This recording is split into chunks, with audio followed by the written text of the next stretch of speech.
Learn the art of investing on Moneywise. You've all probably heard of ELSS, or Equity Linked Savings Scheme. The good news is you're about to truly understand what it is today, and we've got an expert to help us understand what ELSS is all about. It's one of the most popular investment options in India and indeed globally. So on the Moneywise Podcast, welcome, this is Sheetal. We've got Daylynn Pinto, who's going to be back again. He's Senior Fund Manager, Equity with IDFC Asset Management. Thank you so much, Daylynn, for joining us back on the Moneywise Podcast. And how are you doing? All well, Sheetal. My pleasure to be here once again. Always the basics, right? What in simple terms, Daylynn, is really ELSS all about? So, it's a fairly simple concept. It really is an equity mutual fund that invests at least 80% of its assets in equity and equity-linked instruments. I think one of the unique features of ELSS is that it qualifies for tax deduction under Section 80C. And that has really been one of the key reasons why, this investment vehicle has been gaining popularity, over the last few years. It provides, we believe, the dual advantage of tax benefits and potential wealth creation over a longer period of time. Right. There is a caveat, though. It does have a lock-in period of 3 years.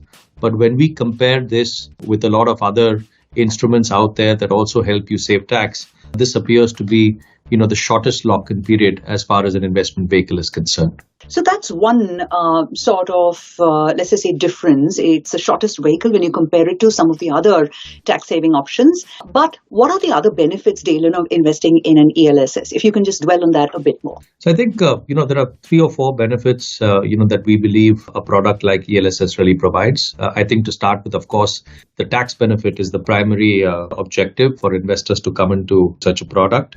ELSS is the only tax-saving instrument that actually invests predominantly in equity.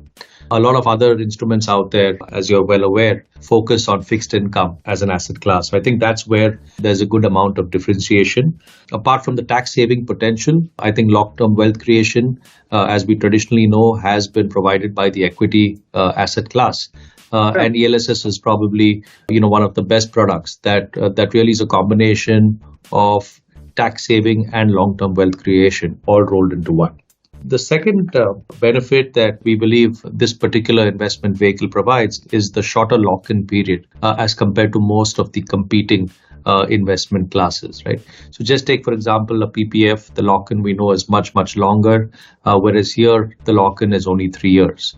And what I particularly like about a 3-year lock-in is really that while investors worry that their money is stuck, if you talk to any equity mutual fund manager and you ask him what should be the time horizon for one to keep their money in equity, I think very few people actually say anything lower than 3 to 5 years. Right. So I think it's more of a mental blockage rather than the reality of how returns are actually, generated in the equity markets as such. Right. So I think that the lock-in period, in my view, is actually a positive rather than a negative. Third is, the relatively lower tax that one needs to pay when they actually exit this investment vehicle, right? So this qualifies for long-term capital gains tax under equity investing, which attracts a tax rate of 10% if your gain is more than 1 lakh rupees as per the latest income tax law. So again, fairly tax efficient structure both at the time of investment as well as at the time of redemption. Right?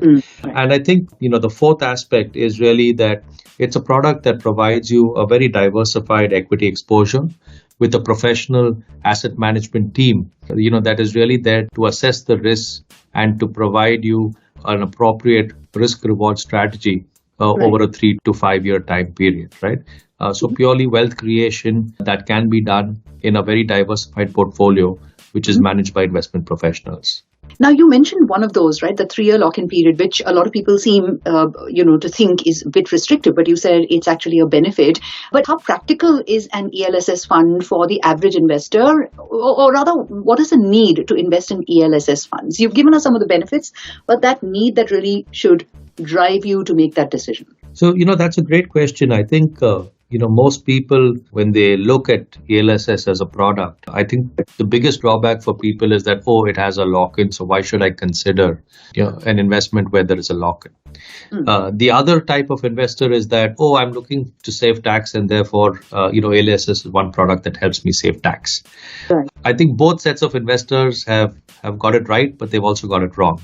From the simple perspective that while ELSS does provide, ability to save tax, I think the larger opportunity that people sometimes don't focus is really on the longer term wealth creation that the product offers. Most often than not, that is actually a larger portion, or rather, if you ask me, a larger area that one needs to focus on rather than just the tax aspect. Right. Similarly, if you look at other investors who worry about the lock-in, I think when you talk to anybody from the equity markets, 3 years is usually a minimum investment horizon that you need to have. We all know that shorter time horizons, increase the probability of actually losing money because equity is a volatile asset class. Right. So I think this is really a product which offers the best of both worlds and is often misunderstood as either a tax product or as a product where there is a 3-year lock-in. But when you actually just, take a step back and try and think about, this product, I think it really offers you the best of both worlds. You're listening to Moneywise, successful investment ideas that create wealth. Did you know?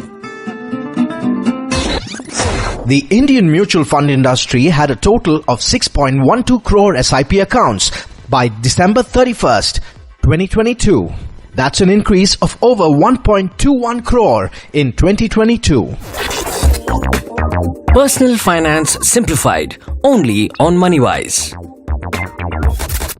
I want to go back to the tax benefit aspect of ELSS funds, Daylynn. Does it have any bearing on the year-end tax rush that we all go through?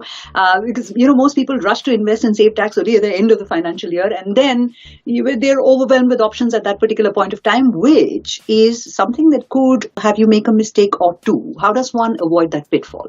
Yeah, this is, this really goes back to my previous point on people rushing to save tax at the last moment. And we see that, the category tends to get a lot of inflows in the last quarter of the financial year. And that's primary because, that's when this product really comes into the limelight. I think there are one or two disadvantages with that strategy is that you're really then left with not much option but to go in for a lump sum investment, which might be, made at the wrong time, right? It might be made at, probably the high of the market in that particular year. And probably that may have not been the wisest choice. But because you're so worried about saving tax, it changes your perspective on what the right investment decision is. Right. So I think to overcome this problem, our advice has always been, why wait for the last minute? This product offers you an opportunity to invest throughout the year.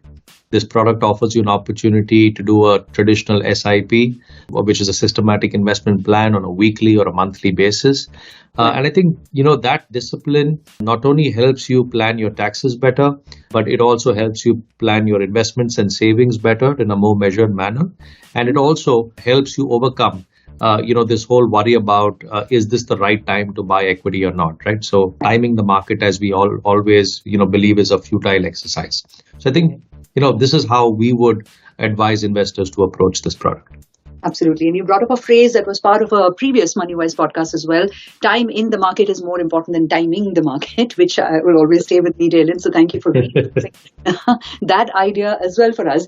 But what is the best way then to invest in an ELSS fund? How does one pick what's the best one for us individually? And do you have any, I love to ask this question, mantras, pearls of wisdom, or some guidelines for investing in ELSS funds? Yeah, I think investing is a very personal decision, and therefore every investor needs to assess their own financial goals, their risk appetite, their investment horizon, in which, in this case, it's clearly 3 years or more, and what kind of fund strategy or asset manager they would like to invest with.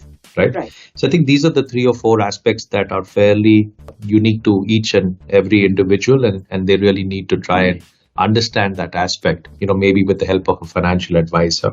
Mm-hmm. Right. The second aspect then drills down to, how do I pick a fund, right? And I think there, you probably want to look at the investment framework that a particular asset management follows. What kind of fund manager is managing the product? What is his style of investment? what is his track record, what is his risk reward analysis that he does when he looks to build a portfolio for you, right? So I think that's a very important part. And most importantly is, does a fund manager actually, stay true to label or true to his style of investing, right? Because that's one of the most important aspects, to give you better outcomes, right, in the long run. So I would say that's really how I think one should really approach investing into an ELSS fund. On the last question of pearls of wisdom, I'm a very simple thought process as far as investing is concerned. It's a very boring subject, if you ask me. It's about doing the same groundwork day in and day out on the same set of companies, quarter after quarter, year after year. Right. So that's really how I approach investing. And for me, patience is the key. I think if you have patience, you will be rewarded. And we see that a lot of people, when it comes to equity investing, come for glamour, but rather what you need to do is come for patience, right? Mm-hmm. So as long as you stay patient and disciplined, I think you will be rewarded. And, that's really my mantra for investors out there. And on that very patient sort of a note, we must wrap up, Daylynn, and thank you for ringing, or rather being the voice of reason, because yes, the glamour, as you rightly pointed out, can sometimes overwhelm people when they're about to make these decisions. Thank you so much, Daylynn, for joining us on the Moneywise podcast today and helping us understand equity-linked saving schemes. Thank you for having me, Sheetal. Thank you. You're listening to Moneywise, brought to you by IDFC Mutual Funds. Check out the rest of our series for more investment advice. Mutual fund investments are subject to market risks. Read all scheme-related documents carefully.